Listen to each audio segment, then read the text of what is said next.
আসসালামু আলাইকুম। লিওনেল মেসির হ্যাটট্রিকে আলজেরিয়াকে ৩-০ ব্যবধানে হারিয়ে এবারে বিশ্বকাপের শুভ সূচনা করলো টিম আর্জেন্টিনা, যেখানে লিওনেল মেসি বিশ্বকাপের নিজের প্রথম হ্যাটট্রিক করলেন এবং মেসির কিন্তু বেশ কয়েকটা রেকর্ডও আছে, সেটা নিয়ে কথা বলবো। তো আর্জেন্টিনা কিন্তু গত ওয়ার্ল্ড কাপের ডিফেন্ডিং চ্যাম্পিয়ন, তারা কিন্তু চ্যাম্পিয়নের মতোই শুরু করলো। তারপরও কিছুটা কিন্তু এখানে শঙ্কার জায়গা ছিল যে সৌদি আরবের সাথে কিন্তু আর্জেন্টিনা 2022-এ প্রথম ম্যাচটা হেরেছিল। আলজেরিয়ার সাথে কি হয় না হয়, তো সেটাকে উড়িয়ে দিয়ে আর্জেন্টিনা কিন্তু প্রমাণ করলেন আসলে এই আর্জেন্টিনা অন্য ধাঁচের এক আর্জেন্টিনা। তো আমি আজকে মূলত এই ম্যাচে লিওনেল মেসিকে নিয়ে কথা বলবো এবং পরবর্তীতে আর্জেন্টিনাকে নিয়েও কিছু কথা বলবো। তো লিওনেল মেসি কিন্তু গ্রেটেস্ট অফ অল টাইম, যারা মানতে নারাজ তারাই কিন্তু আজকে দেখলেন যে এই বয়সে এসেও একজন প্লেয়ারের এরকম আসলে পারফরমেন্স করা সম্ভব। সেটা বিশ্বের বিশ্বকাপের মঞ্চেই আমরা কিন্তু দেখলাম যে লিওনেল মেসি আসলে এখনো কি করতে পারেন।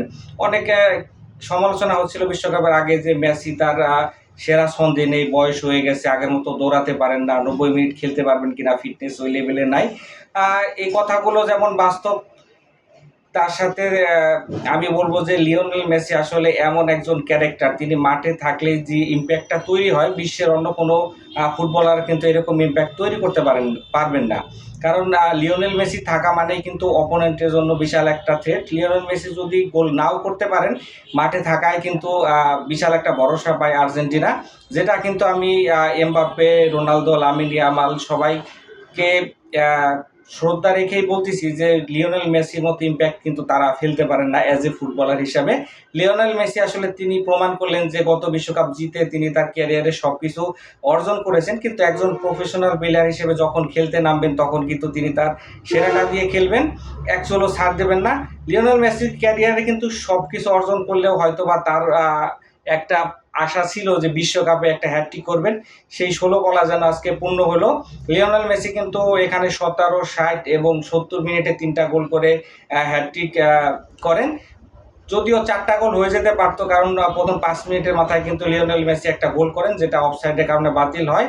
17 মিনিটে আসে সেই মাইন যখন, যেখানে কিন্তু লিওনেল মেসি ডি বক্সের বাইরে থেকেই 2-3টা টাচে পায়ের সেই নিখুঁত ফিনিশিংয়ে কিন্তু গোল করেন, যেখানে এখানে আমরা দেখেছি যে লুকা জিদানের ছেলে কিন্তু এখানে আলজেরিয়ার গোলরক্ষক ছিল, তো তার হাতে লেগে কিন্তু বলটা গোলে জড়িয়ে যায়। ফলে আর্জেন্টিনা কিন্তু এবারের আসরে প্রথম গোলটা পেয়ে যায়। প্রথমার্ধ 1-0 ছিল। এরপরে দ্বিতীয়ার্ধে নেমে 60 মিনিটে কিন্তু লিওনেল মেসি তার এবারের আসরে দ্বিতীয় গোলটা পেয়ে যান। এখানে ম্যাকঅ্যালিস্টার দূর থেকে একটা জোরালো শট নেয়, যেটা কিন্তু লুকা জিদান প্রথমে ঠেকিয়ে দেন, তবে সেভটা ভালো হয়নি। সামনে দাঁড়িয়ে থাকা লিওনেল মেসি কিন্তু দ্বিতীয় গোলটা করে ফেলেন। এটা আমার কাছে মনে হয় মেসির বিশ্বকাপের সহজতম একটা গোল ছিল।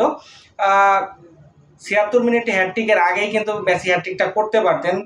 বাম পায়ে দারুণ একটা ডিবক্সের বাইরে থেকে শট নেন, যেটা কিন্তু লুকা জিদান ফ্লিক করে এখানে হচ্ছে পোস্টের উপর দিয়ে বের করে দেন, না হলে ওই সময় হ্যাটট্রিক হয়ে যেত। 76 মিনিটে মেসি সেই বিশ্বকাপের প্রথম হ্যাটট্রিকের মোমেন্টটা চলে আসে। বাঁ পায়ের তার চিরাচরিত শট কিন্তু এখানে হচ্ছে সাইড নেটে জালে জড়িয়ে যায় আলজেরিয়ার, ফলে কিন্তু আর্জেন্টিনা 3-0 ব্যবধানে জয়টাও নিশ্চিত হয়ে যায়। মেসি আসলে এবছর মনে হয় যে গত বছর ফাইনালে যেই ফর্মে ছিলেন 2022 বিশ্বকাপে, ওই ফর্মটাকেই তিনি ক্যারি করতেছেন। মেসির এই নিয়ে কিন্তু 16টা গোল হয়ে গেল বিশ্বকাপে, এই ম্যাচের আগে 13টা গোল ছিল। তো মিরোস্লাভ ক্লোজা জার্মানি কিংবদন্তির সাথে কিন্তু তিনি এখন ওয়ার্ল্ড কাপ ইতিহাসের দ্বিতীয় সর্বোচ্চ গোলদাতা। তো মেসির সামনে এই বিশ্বকাপে আরো বেশ কয়েকটা ম্যাচ রয়েছে, তো মেসি নিশ্চয়ই সর্বোচ্চ গোলদাতা হিসেবেই শেষ করবে, ক্লোজআপের রেকর্ডটাও ভেঙে দিবেন। সেটা আমরা আর্জেন্টিনা ফ্যান হিসেবে চাইবো যে মেসি 20-22 যত বেশি গোল করতে পারে, তাতেই কিন্তু আমরা হয়তোবা মেসিকে আরো বেশি বেশি স্মরণ করতে পারবো। ঠিক আগের রাতে কিন্তু এখানে এমবাপ্পে 2 গোল করেছিলেন, মেসি যেন তার প্রতিশোধ নিলেন যে 3 গোল করে তার জবাবটা দিলেন না। 39 বছর হয়ে গেলেও কিন্তু মেসি।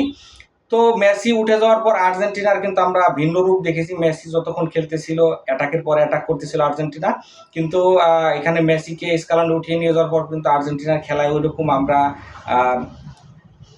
মানে ওই ভাবটা দেখে নেই মেসি থাকাকালীন যেটা ছিল। 3 গোল হয়ে গেছে, যেহেতু স্কালোনি মেসিকে উঠিয়ে নেবেন এটাই বোঝা যাচ্ছিল।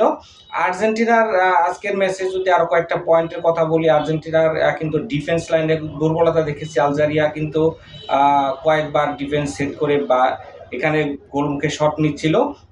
তো এই ডিফেন্স স্ট্রং না করলে কিন্তু নকআউট পর্বে যখন খেলাগুলো হবে তখন কিন্তু আর্জেন্টিনার জন্য ডিফিকাল্ট হবে। আলজেরিয়া কিন্তু একটা গোল দিয়েও দিয়েছিল, ওটা কিন্তু অফসাইডের কারণে বাতিল হয় প্রথমার্ধে। তো এখানে হচ্ছে লাউতারো মার্টিনেজ কিন্তু আজকে ভালো শেপে আমরা দেখতে পাইনি, একজন স্ট্রাইকার যেভাবে খেলে। পরবর্তীতে হুলিয়ান আলভারেজকে ইনক্লুড করা হয়। তো মেসি বাদে অন্যান্য বড় তারকাদের কিন্তু আমরা আজকে ওই রূপে দেখিনি, যেটা আসলে অ্যাজ ইউজুয়াল দেখা যায়। আশা করব যে নেক্সটে যে আর্জেন্টিনার ম্যাচগুলো রয়েছে তো ওই ম্যাচে কিন্তু এই প্লেয়াররাও কামব্যাক করবে এবং আর্জেন্টিনা আসলে যে এই তার চ্যাম্পিয়নশিপটা ডিফেন্ড করতেই এই বিশ্বকাপে অংশগ্রহণ করেছে তা কিন্তু আজকের ম্যাচের মধ্য দিয়ে আমরা দেখলাম। এবং লিওনেল মেসি আসলে তিনি আবারও বুঝিয়ে দিলেন তাকে কেন সর্বকালের সেরা ফুটবলার বলা হয়।